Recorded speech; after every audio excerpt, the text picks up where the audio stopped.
comment, and subscribe for more content. Where's the notification bell? It's to the right of you. Oh.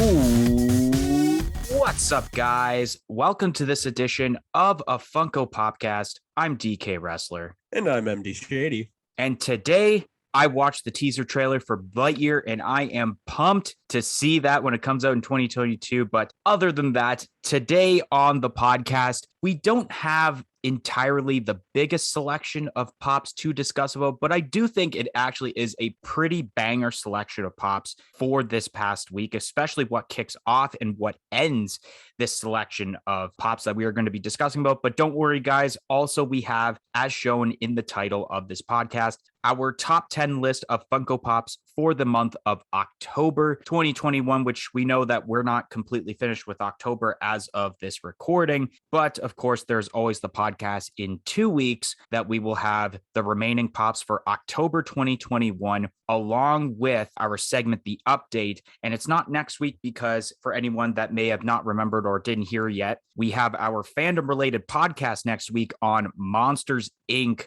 which we had already previously recorded and will set to be released next week. So that's going to be awesome, along with the 4 days, I guess I would say, of content to go along with Monsters Inc. So a total of 5 days of content for Monsters Inc. during the week, actually, of MD Shady's birthday, because the podcast releases November 5th. So that's going to be a great week. But other than that, we might as well kick off the podcast by bringing our segment, What's the Haps, back, which What's the Haps, for those new to the podcast, is the segment where we talk about essentially what we've been doing this past week, whether it's playing video games, movies, whatever realistically we've been doing. But mainly, I'm going to call this segment MD Shady's experience at Fan Expo, because realistically, all I've done this past week is playing a ton of Fortnite and actually watching the entire season of Squid Game. And I'm not going to go into description right now on my thoughts on the series, because we are talking about the Squid Game pops on the podcast today. So I might as well mention it there. So MD, what's the haps with you? Let's hear about your experience at Fan Expo this past week, and especially beating the Trailer Park Boys, which I am really jealous about. Okay, so I will start off with what I have been watching over the past week. And I have been watching NHL, obviously, mostly just Caps games, but I have been kind of following up on other teams as well. But besides that, I haven't really been watching much. I know I had talked about how I had watched Hamilton recently, but I didn't finish it. I ended up falling asleep watching it the second time, but I did end up watching it last night, I believe, or maybe it was the night before, with my mom. She was actually watching it, so I decided to watch it with her. And I love it. I definitely need to start collecting more of the pops. But I haven't really been watching anything else. For games, haven't really been playing games either, because I've just been too busy, especially at Fan Expo Toronto, which was such a fun time. I went with my buddy Sean, and we both bought some Grail pops. If you haven't watched our video yet of my experience at Fan Expo, go check it out. And yeah, it was really cool. Saw a lot of great people. The first person I seen was George Takei. He was up on stage kind of talking about some different things about Star Trek. And then we had went and met the lady who voices Naruto, and she was very, very nice. And that was cool. Sean got a couple of pops signed. And then I decided, you know what? I need to meet the Trailer Park Boys. So I got in line, which went by fairly quickly. And the way that the line was placed, you could kind of just see what the Trailer Park Boys were doing the whole time. Bubbles is hilarious. Almost any song that came on the radio, he was busting out the air guitar and playing the air drums and everything. And he was in full Bubbles kind of personality the whole time. I'm wearing a black shirt, coincidentally, and John Paul Tremblay, who plays Julian, kind of laughed at my shirt and told me it was a nice shirt, and I kind of laughed back at him. I was like, that is funny, because if you don't know, he always wears a black shirt in the Trailer Park Boys. And then Rob Wells, who plays Ricky, was also very nice. He was all smiles the whole time, and he definitely seemed to really be enjoying himself. Fan Expo was pretty decent this year. I mean, it wasn't like it was for like how it used to be, at least, where you would see things like EB Games / GameStop having their own kind of store, Lego having their own store, like Blizzard being there, all the video game kind of competitions that were there. It was none of that. It was mostly just vendors and some cosplay stuff, which was a little unfortunate. And there wasn't a lot of different like stores. I was kind of talking to Tristan over at Top Pops about this the other day, how there wasn't a lot of like actual like companies having booths. It was more of just like people who have stores along the lines of like K-Dog and Fish kind of retailers like that, which was kind of weird and it was different, but I still made out with some pretty awesome pops. It was a great time overall, and I can't wait for this weekend to go to Niagara Falls Comic-Con. So DK, what's the haps with you?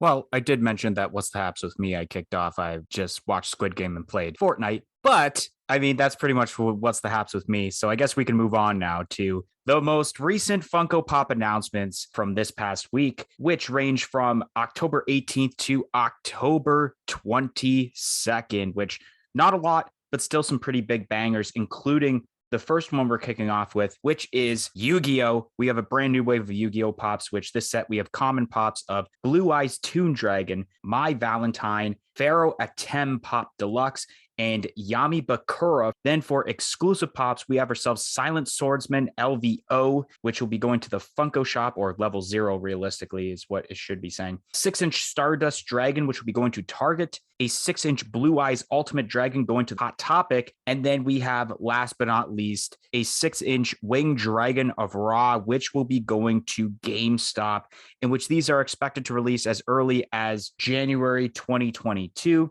On that same day, on the 18th of October, Funko had announced a 10-inch variant of Mew for the Pokemon lineup. This will be exclusive to Target, and it's expected to release as early as February 2022. And last but not least, on that same day, Funimation had announced their own exclusive 2-pack of Tomura Shigaraki and Overhaul from My Hero Academia, which that is available now on the Funimation website. Then on October 19th, Funko had announced a pop of Vecna from Dungeons and Dragons, which of course this is a GameStop exclusive in both Canada and the US, and this is expected to release as early as January 2022.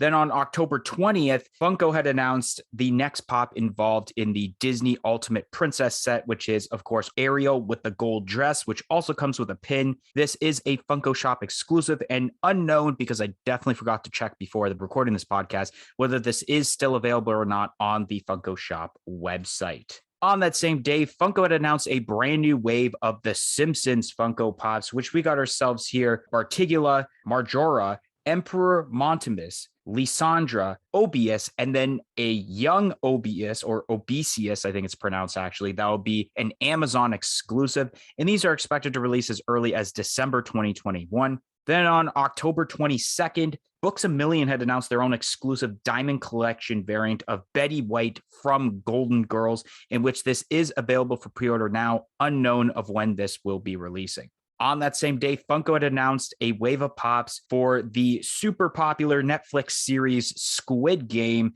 which this set, I'm not going to be able to pronounce the majority of the names, but I will be saying what number they are instead, which first we have ourselves Seong Ji-hun, or known as Player 456, Player 67, Cho Sang-woo, which was player, I'm pretty sure 216. I forgot to write the number down. Abdul Ali, a masked worker with circle around its head. And we have O Il-man, player 1 for commons. And then we have exclusive pops of 2 variants of the masked workers. One that has the square on his head will be a Walmart exclusive, and one with the triangle on his head, which will be a Funko Shop exclusive.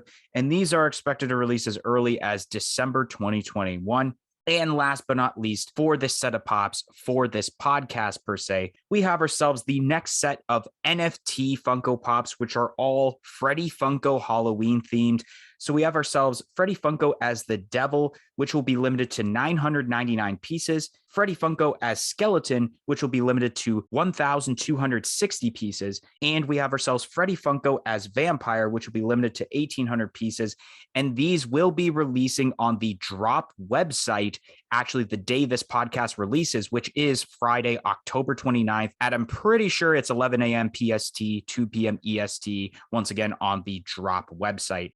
Kicking off the podcast with some straight fire with a brand new wave of Yu-Gi-Oh! Pops to celebrate the 25th anniversary of when the card game was released. And I'm obviously super pumped for a new wave of Yu-Gi-Oh! That is a lineup that I'm actually trying to get all the pops for. I'm not going to go into too much description. Blue Eyes Toon Dragon, I felt ended up being better than I anticipated it to be when it was first rumored. Cool that we got My Valentine. Yami Bakura, surprised that we didn't get him before Merrick. Atem is pretty decent. The Silent Swordsman is a weird character that they ended up doing, but I think it also makes sense because it actually, I'm pretty sure, if I'm not mistaken, Silent Swordsman was in the episode along with Yami Bakura, where they're playing that one shadow game after they were all like in the campfire. And basically, they were choosing what's your favorite card. And I think the Silent Swordsman is what Joey had chosen. Stardust Dragon is a weird one. I think that might be my least favorite one just because I don't know how many people really enjoyed this. I don't really enjoy it, but I'm still going to get it because it is a part of the Yu-Gi-Oh lineup. But we have some straight fire here with Blue Eyes Ultimate Dragon, and we have Winged Dragon of Ra, which I am glad that we have a Blue Eyes Ultimate Dragon. So amazing. Can't wait to get that. And we have Winged Dragon of Ra, which should have been released alongside Slifer the Sky Dragon and Obelisk the Tormentor last year when first announced at New York Toy Fair 2020. This is going to be a top seller, especially if you already have Obelisk the Tormentor and Slifer the Sky Dragon. It goes along with that. I like this wave overall because they're not giving us so much with this wave, like as terms to like huge star power. I like that kind of half and half as terms to you have half the pops that are super awesome, but then half that are like, I wouldn't say they're bad and I wouldn't say they're great either, but I guess they're is mediocre the right word? I don't even know if I want to say mediocre because I'm going to end up getting these. But an example of a lineup that I find they did way too many good things for the first wave, and it's kind of getting a little not the greatest, and it's actually a set I collect, is The Office. I felt like the first wave of that, they gave us so many great moments for that. And now as more waves are being made, there's only a select amount of great moments they have left. And then the rest are kind of just like fillers per se. So that's the one thing I like about this Yu-Gi-Oh wave. And I guess the Yu-Gi-Oh waves they've made previously, easily everyone can say we'd rather want to see, let's say, a Karibo or even a Summon Skull rather than Stardust Dragon. But it's still cool. We're probably going to get Summon Skull possibly in the next wave or two, if I were to predict correctly. We have the 10-inch Mew for Pokemon, which I am not surprised that they are making this. Mew is one of the more popular Pokemon characters. And at this point, I'm glad that they're kind of cutting down on the 10-inch variants of Pokemon Pops because I know they haven't made all of them recently. Like, I think the last one besides this has to be the Vulpix, I think, because I don't think they've made the 10-inch variants for the Evolutions at all. And they just skip straight forward to this wave. I'm really interested to see this in person because I don't really remember if there's ever been, at least in my mind, I can't exactly think of what they could have done this with, a 10-inch pop that involves the clear stand. I don't remember there being a 10-inch pop that has that clear stand, but Mew obviously has to have that stand because Mew is flying all the time. So it makes sense for Mew to have the stand. So it's going to be weird to see kind of a 10-inch clear stand. Then we have the 2-pack of Tomura Shigaraki and Overhaul for My Hero Academia, which this is meh because we've already seen the 2 singular pops for both Tomura Shigaraki and Overhaul for the My Hero Academia lineup. And now we have essentially them being slapped into a 2-pack. This is the Books a Million, Barnes and Noble gimmick all over again that keeps continuing, and I don't know why. I mean, if you don't have these 2 pops already, then maybe, but other than that, there's no point of getting this unless you're trying to get a complete set where you're kind of forced to get it. Then we have the pop from Dungeons and Dragons, which I think this is pretty decent. I really like how those pink eyes or magenta eyes really pop out. I think it looks really, really awesome. Funko always killing it with the Dungeons and Dragons pops. And the D20 dice actually looks pretty decent. Then we have the Ariel with gold dress, which we kind of discussed, I think, actually last week on the podcast, that there were more to come. And I mentioned that one that were announced, but we didn't get glam shots for, were for Ariel and Cinderella. And Ariel has been announced. And I can only assume that probably very soon that Cinderella one will be released on the Funko shop, and we will be talking about it on the podcast. This is okay. I don't really have much to say because I feel like I would say the same thing as last week with the Tiana, but this is decent if you're trying to get all the pops and you're trying to complete that like booklet of the pins. Then we have the brand new wave of the Simpsons pops, which it's always good to see some new Simpsons pops. But I feel like out of all of the Simpsons waves that they have created, including the Treehouse of Horror wave, that this may be the most lackluster wave that they have done. Like, don't get me wrong, some of these are cool, but I think a lot of people don't like them because I think this specific scenes involving these Simpsons pops are all from an episode from, I think, season 32, which is the newest season of The Simpsons, which I don't know how many people really wanted pops for the new season. I'm sure there was characters that Funko didn't even make yet into Funko Pop form, but for some reason they're choosing to make more Barts, Homers, Marges, Mr. Burns, Lisa, and then there's actually another Homer technically. So there's 2 Homers here. There's lots of Homers. There's lots of Barts. Where are the other characters? Essentially is what people want. The Diamond Collection, Betty White. This is also okay. Once again, we're getting these random specification Diamond Collection pops, but this is okay because it's just obviously the outfit that is Diamond Collection, and even the shoes are glittered. So I guess that's okay. It's not like a Hot Topic exclusive one where they literally put glitter on the entire figure. Squid Game pops. Now, talking about this series, this was a very intense TV series, and I can only imagine there's definitely got to be more Squid Game pops being pumped up right now, but we just don't know yet because there are so many characters that I feel like they still have yet to make.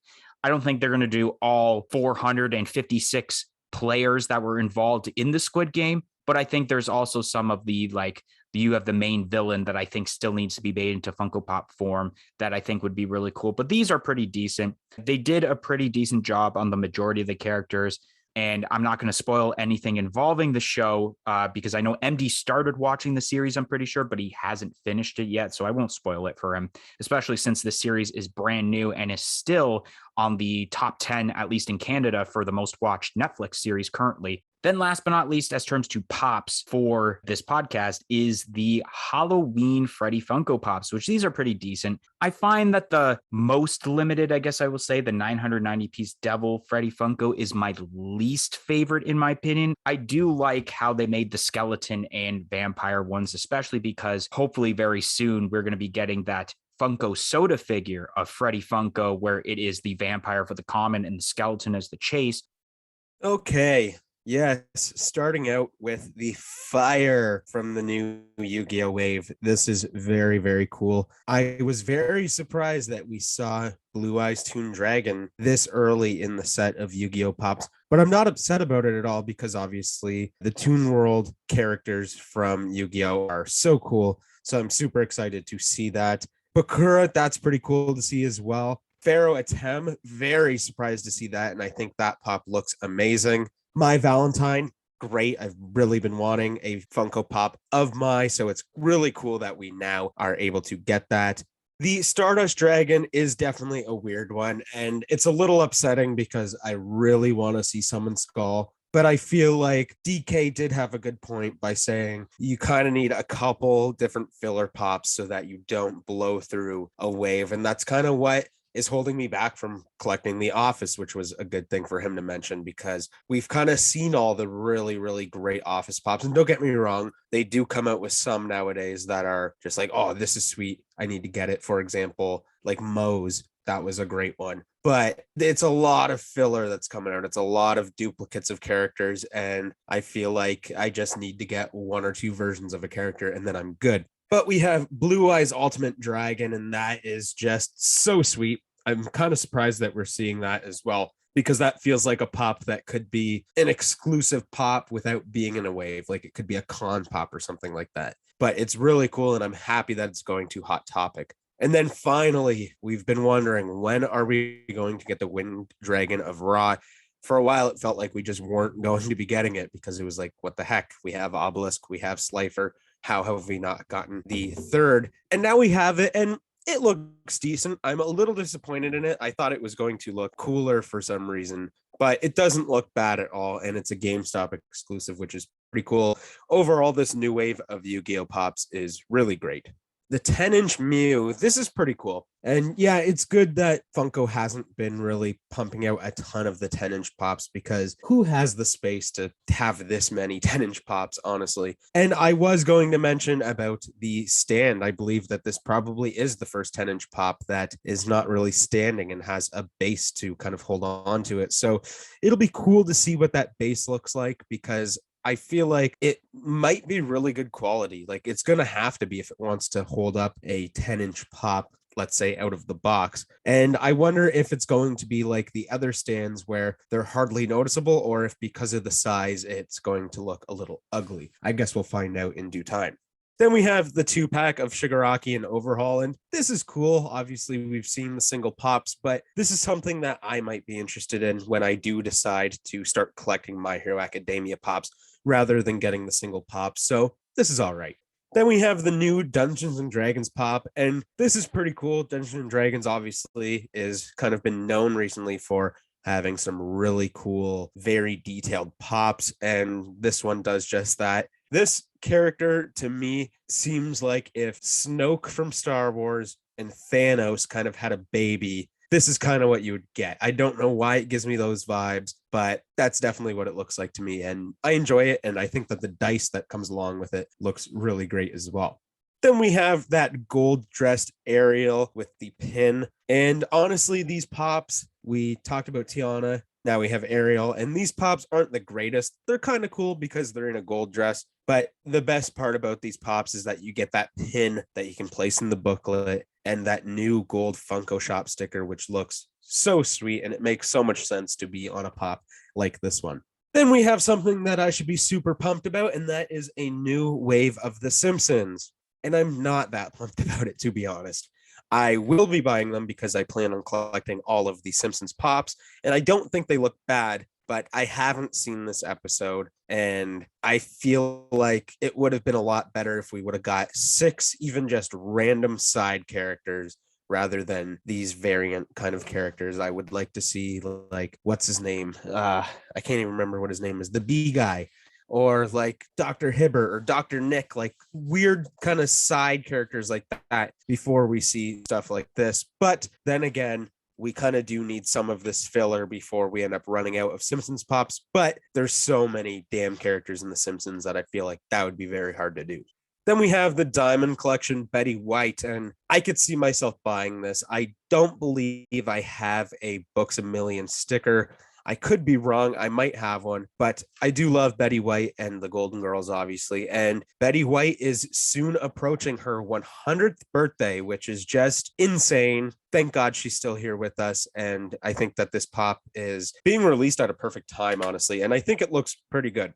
Then we have the pops for Squid Game. And yes, I am a little bit behind in Squid Game. I believe I am like 2.5 episodes in. I just haven't gotten around to watching it because I'm too damn busy, to be honest. But I will definitely be getting to it soon because I have been enjoying it. And I think that these pops look awesome for being very similar pops to one another. Like, let's say the green suits are all kind of the same in a sense. So the heads are really the only thing that is a super change up. And I think that they do a very good job of looking like the character from the show. And then you have the masked workers, and these pops are really cool as well. I'm very happy that we're seeing not just the shape on the mask being changed, but you also have different bodies, which is great because honestly, if these pops would have came out, let's say, back in 2015, we wouldn't have been getting different bodies. It would have been the same body, and then the heads would be different just by the little bit of the paint change up of the shape.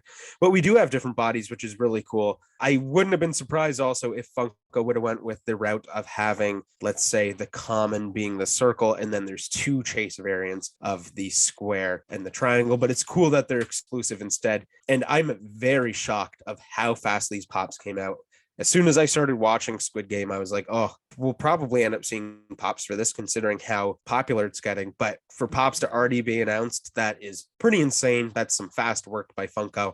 I wonder how long they've been working on these before, let's say, Squid Game got as popular as it is today. But it's cool, and I hope we do see another wave of pops for Squid Game because I feel like there are other characters that we could see, obviously. So that'd be neat.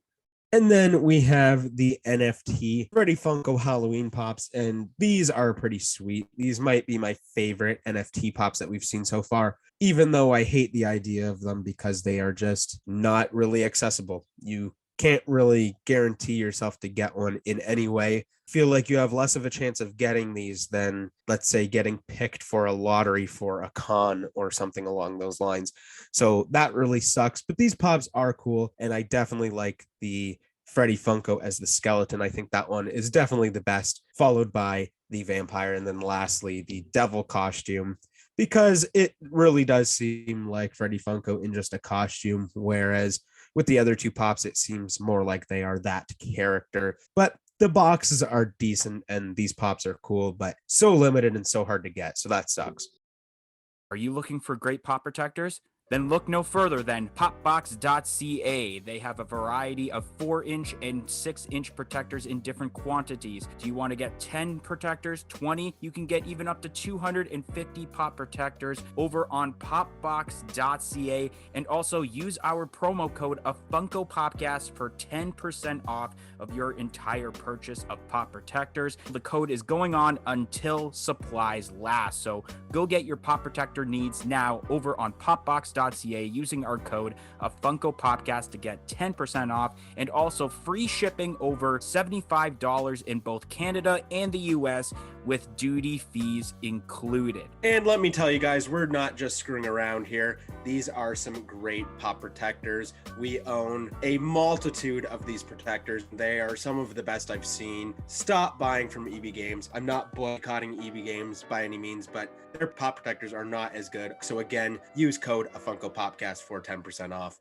All right, so now we will move over to the top 10 list of October 2021. Of course, like usual, we will kick off our top 10 list with MD Shady's top 10 list at number 10.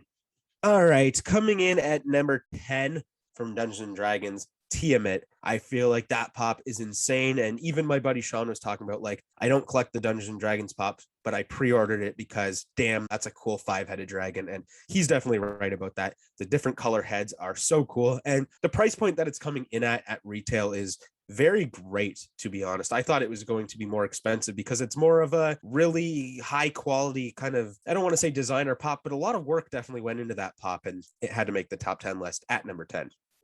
Coming in at number 10 on my list, it is the Funko Shop exclusive, The Watcher from What If. I thought it was really cool they ended up making this character for the What If lineup. There was a bit of mixed hype, but I thought this was, in my opinion, the best pop on this list. I wish it was glow in the dark, which is why it's at number 10, but I felt like there was enough hype and detail in my own personal reaction to even make it to number 10, but I wouldn't be surprised when we do the update in 2 weeks if this pop no longer exists on my top 10 list. Coming in at number 9 on my list is another pop from New York Comic Con, and that is Lafayette from Hamilton. I think that this pop looks so cool. I loved how Daveed Diggs played the character, so I do have quite a bit of a personal reaction to this pop, but I think it looks good, and it is one of the better Hamilton pops.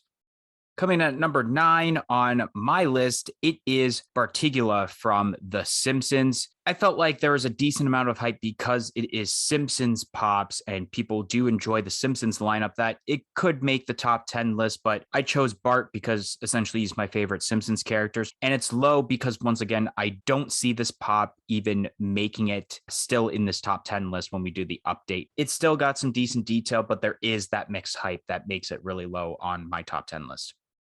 Coming in at number 8 is yet another New York Comic Con pop, and it is from The Office, and that is Mose. I think Mose was a cool shakeup in the Office lineup, a character who we have not seen. Very funny to get this pop, and I would consider probably buying it to add to my what is right now a small Office collection, but this one would definitely boost it in a very good way. So that's why it comes in at number 8. All right, coming in at number 8 on my list is the Target exclusive Hobgoblin from the 90s animation of Spider-Man. And to clarify, it is the normal version. It is not the glow in the dark version, just because I find I don't really necessarily need a glow in the dark version if I were to get this. Like the glowing would be pretty sweet with the different colors that are involved. But realistically, I feel like if you're going to get the glow in the dark version, it's because you want the t-shirt with it because it is a pop and tea bundle. But if you don't need the t-shirt, I don't think really you would need the glow in the dark version. Moving on to number 7 on my list, I have Pharaoh Atem. I think that this was a surprising pop in the Yu-Gi-Oh lineup, and it looks really cool. It's kind of like a deluxe pop because he's obviously sitting on that throne and is a character that I didn't really think of to be in the Yu-Gi-Oh set, but it's a character that we definitely needed considering his importance in the show.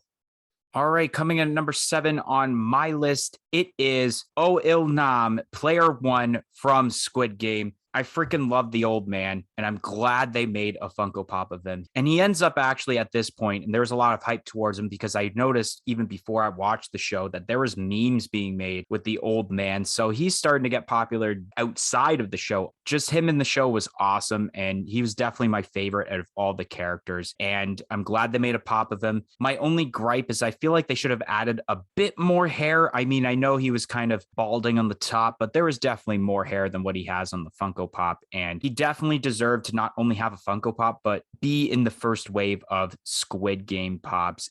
Coming in at number 6 on my list is the Target exclusive glow in the dark Hobgoblin. I think that the glow in the dark would be really cool on this pop, and the Hobgoblin is awesome, and I'm so happy to be seeing the 90s animation Spider-Man pops kind of come out, and Hobgoblin is sweet, so I knew he had to make the list.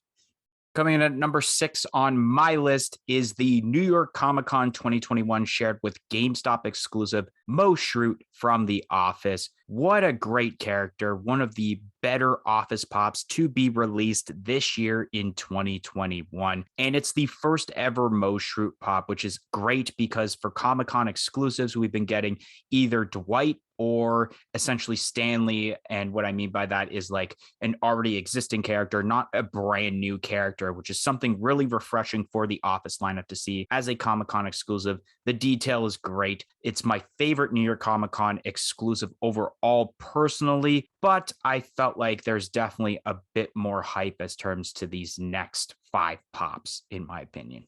Moving on to the halfway point at number 5 on my list, Baby Puffed with the barbecue lighter. I think that this is my favorite Baby Puffed pop, and the lighter looks cool. I know that he's not pressing the button, which is a little bit of a gripe on the pop, but I still think it is the best one, and he's very cute.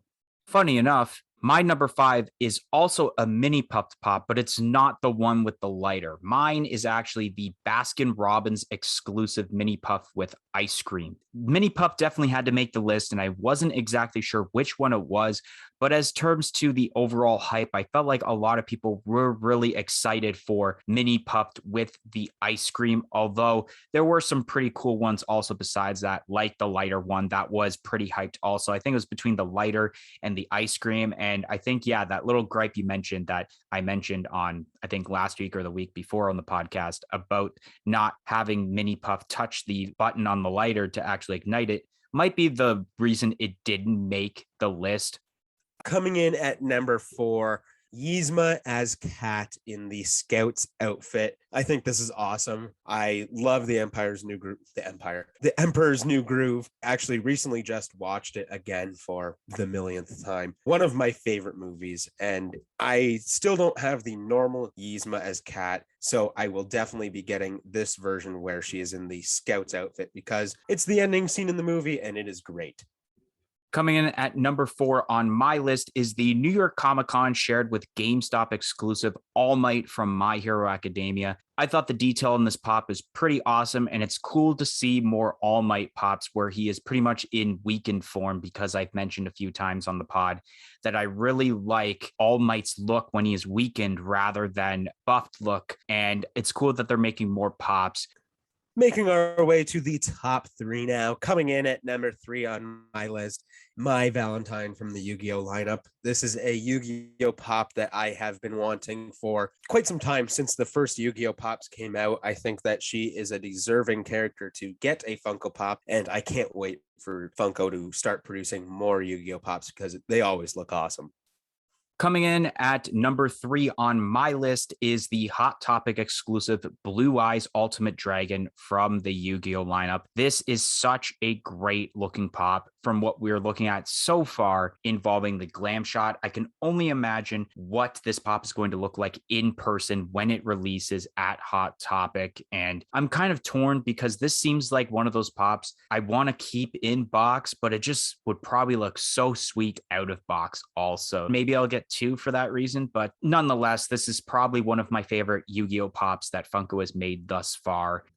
Number 2 on my list, Blue Eyes Ultimate Dragon. DK summed that up pretty well. This pop is awesome, and I feel like, yes, it will look so cool out of box. Whether I take it out of the box or not, I don't know. Maybe I will have it out of the box half of the time and half of the time in the box with the other 6-inch Yu-Gi-Oh pops. But yeah, this pop is sweet, and it needed to be in the top 3. Coming in at number 2 on my list, it is the New York Comic Con 2021 shared with GameStop exclusive 6-inch Tiamat from Dungeons and Dragons. Detail alone is why this pop surpassed Blue Eyes Ultimate. If I was doing this just based off of personal reaction, I definitely would have had Blue Eyes Ultimate Dragon surpass this. Crazy cool with the detail, like MD mentioned earlier about how you're kind of getting so much of a bang for your buck as terms of the price it is at retail, but it's not number 1 because I know that my number 1 pop, although it does have detail and there is a huge hype behind it, I know that my number 1 pop I will be purchasing, unlike this Tiamat pop. So MD, what's your number 1? All right, coming in at number 1 on my list for October for the time being is the Pumpkin McNugget. If it was a surprise that Pumpkin McNugget is on my list, then you obviously don't know me too well. I love the McDonald's pops and I love ad icons. And this was a Pumpkin McNugget that I didn't even think about, even though this is a very popular McNugget character. And I think it's turned out very, very well. I really like how it looks. I can't wait to own it and add it to my McNugget family and obviously the rest of my ad icons pops. I knew that this had to be number 1. And if something passes it within the rest of this month, I would be very, very surprised. Coming in at number 1 on my list is the GameStop exclusive Winged Dragon of Ra from Yu-Gi-Oh! We finally got Winged Dragon of Ra. There is a huge amount of hype. It was the most hyped pop in that entire set. It's all really people could talk about. It's either Winged Dragon of Ra or Blue Eyes Ultimate Dragon, I find. There were some comments about some of the other characters, but I think mainly people were just excited that we finally got Winged Dragon of Ra after thinking for so long. All right, if it's not with Obelisk and Slifer, it'll probably be a San Diego Comic-Con. Never happened. Okay, well, it's not San Diego. It'll probably be New York Comic-Con. Didn't happen. So we just didn't know whether it was just being so delayed or if it was even going to happen. Anyways, guys, that is going to be the end of this week's podcast. If you enjoyed this week's edition of a Funko podcast, make sure you smash that like button. Comment in the comment section below and let us know your favorite Funko Pop for the month of October 2021 so far. Press that subscribe button for more content like this podcast and any other videos we do on this channel in the future. And press the little bell beside it to be notified of when that future content gets released. And if you guys haven't yet, follow us on all of our social media platforms on Facebook, Twitter, and Instagram at a Funko Popcast. It'll be listed in the description below. But anyways, guys, thank you for listening to this week's podcast, and we hope to see you guys next week for what will be our fandom-related podcast, more specifically titled We Scare Because We Care, the Monsters, Inc. podcast. 1, 2, 3, I'm out of here. Hey, Ma! Peace in, peace out.